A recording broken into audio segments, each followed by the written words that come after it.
Naveen Yadav rowdy sheeter అని ఏదో paper లో నమస్తే తెలంగాణ పేపర్ లో వచ్చింది రాసింది. నా మీద ఏమైనా రౌడీ షీట్ ఉందా, నా మీద ఏమైనా కేసులు ఉన్నాయా? వాళ్ళు పెట్టిన ఫాల్స్ కేసెస్ అన్ని కూడా కోర్టులో జరుగుతున్నాయి. ఒక్క కేసు ప్రూవ్ చేసిన రాజకీయాలు వదిలేసి హైదరాబాద్ వదిలి వెళ్ళిపోనికి సిద్ధం. నా మీద పెట్టిన కేసులు ఫాల్స్ గా ప్రూవ్ అయితే మరి కేటీఆర్ వాళ్ళ బీఆర్ఎస్ వాళ్ళు రాజకీయం పక్కన తప్పురా అని నేను ఛాలెంజ్ చేస్తాను. అలా నిన్న మీరు అడిగినట్టు ప్రచార రథం నేను వీడియో చూసిన ఏదో తగలబెట్ట డైలాగ్ కొడుతున్నాడు. మా పబ్లిక్ కి తెలిస్తే నవీన్ యాదవ్ చాలా ఓపికగా ఒక డ్రీమ్ తోని నా ప్రజలకు సేవ చేయాలన్న ఒక ఆలోచనతోనే 17-18 సంవత్సరాలుగా ఓపికగా ఉంటూ వీడి వరకు నా ప్రయాణం జరిగింది. భవిష్యత్తు కూడా అట్లానే ఉండాలని అనుకుంటాం. మా పిల్లలు ఎవరికి కూడా ఆ తగలబెడతాడన్న విషయం తెలియదు. దానికి లీగల్ గా పోలీస్ కంప్లైంట్ ఇచ్చినాం, ఎఫ్ఐఆర్ అయింది. Police will take action.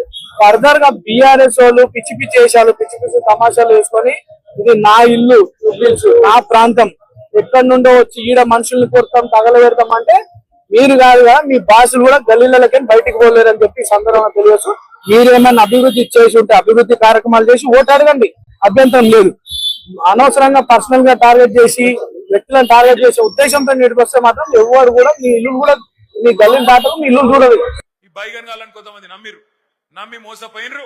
ఇలా మోసపోయిన వాళ్ళు మీకంటే ఎక్కువ ఊళ్ళల్లో తిరుగుతున్నారు, మీరు చూస్తున్నారు. యూట్యూబ్లలో తిరుగుతున్నాయి, వాట్సాప్లలో తిరుగుతున్నాయి.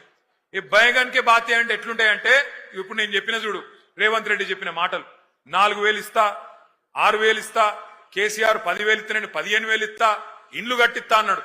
ఇందిరమ్మ రాజ్యం అంటే ఇల్లు గులగొట్టుడేనా? ఇందిరమ్మ రాజ్యం అంటే నువ్వు వచ్చినాక హైదరాబాద్ లో కొత్తగా ఒక ఇటుక పెట్టింది లేదు, ఒక ఇల్లు కట్టింది లేదు, కొత్తగా ఒక రోడ్ వేసింది లేదు, ఒక బ్రిడ్జ్ కట్టింది లేదు.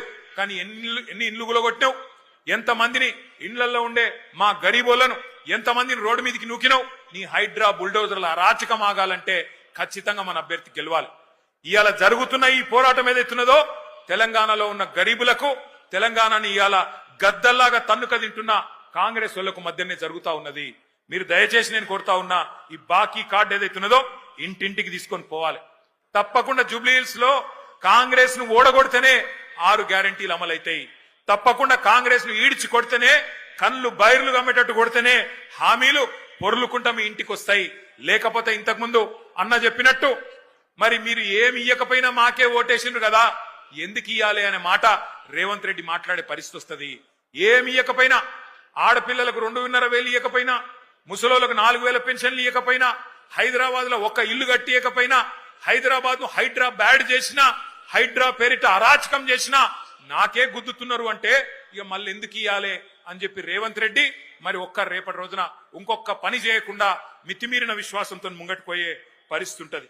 దయచేసి మిమ్మల్ని మేము కోరేదల్లా ఒక్కటే, ఈ నెల రోజులు గట్టిగా కొట్లాడదాం. మీరు చూస్తున్నారు ఎట్లున్నది కాంగ్రెస్ ప్రభుత్వ పరిస్థితి. ఒక్కటంటే ఒక్క పని కొత్తది చేసింది లేదు. మీదికెళ్ళి ఎవరైనా పోతే గలీజ్ మాటలు మాట్లాడుతున్నాడు ముఖ్యమంత్రి. ఎవరిని చూడలే మనం ఇటువంటి ముఖ్యమంత్రిని. మీ అందరు ఇక్కడ ఉన్న వాళ్ళు చాలా మంది హైదరాబాద్ లో మీకు తెలుసు, ఎన్టీ రామారావు గారిని చూసినాం, చంద్రబాబు నాయుడు గారిని చూసినాం ముఖ్యమంత్రిగా, రాజశేఖర్ రెడ్డి గారిని చూసినాం, ఆ తర్వాత రోషయ్య గారిని చూసినాం, కిరణ్ కుమార్ రెడ్డి గారిని చూసినాం, తర్వాత కేసీఆర్ గారిని చూసినాం. ఇప్పుడు ఈయనను చూస్తున్నాం. ఇంతమంది ముఖ్యమంత్రులు చూసిరు కానీ ఎవరన్నా ముఖ్యమంత్రికి ఇంత గలీజ్ గా మాట్లాడిండా ఒక్కసారి యాద్ చేసుకోండి. ఏం మాట్లాడుతుండే ముఖ్యమంత్రి? ఎవరన్నా గట్టిగా మాట్లాడిరు అనుకో, ఏమాయా నువ్వు హామీలు ఇచ్చినావు నెరవేరుస్తలేవంటే ఏమంటుండు? నీ గుడ్లు వీకి గోటీలాడుతా, నీ పేగులు తీసుకొని మెడలేసుకుంటా. ఈ పేగులు మెడలేసుకుంటేది నాకు అర్థం కాదు. ఏమైనా బోటి కొట్టేటోనివా? ఏమిటిది నువ్వు ముఖ్యమంత్రివా బోటి కొట్టేటోనివా? పేగులు మెడలేసుకుంటా. ఇంకా ఘోరం ఏందంటే ఈ ముఖ్యమంత్రి గారు ఏమయ్యా హామీలు ఎప్పుడు అమలు చేస్తావు చెప్పు రేవంత్ రెడ్డి అంటే, నేను లంకె బిందెలు ఉంటాయనుకొని వచ్చినా లంకె బిందెలు లేవు అంటుండు. ఎవరు తిరుగుతారమ్మా లంకె బిందెల కోసం? అర్ధరాత్రి తువ్వాల కప్పుకొని తట్టపార పట్టుకొని ఎవడు తిరుగుతాడు? ఎవరు గాళ్ళు ఎవరో తిరుగుతారట, దొంగలు పాకెట్ మార్గాలు.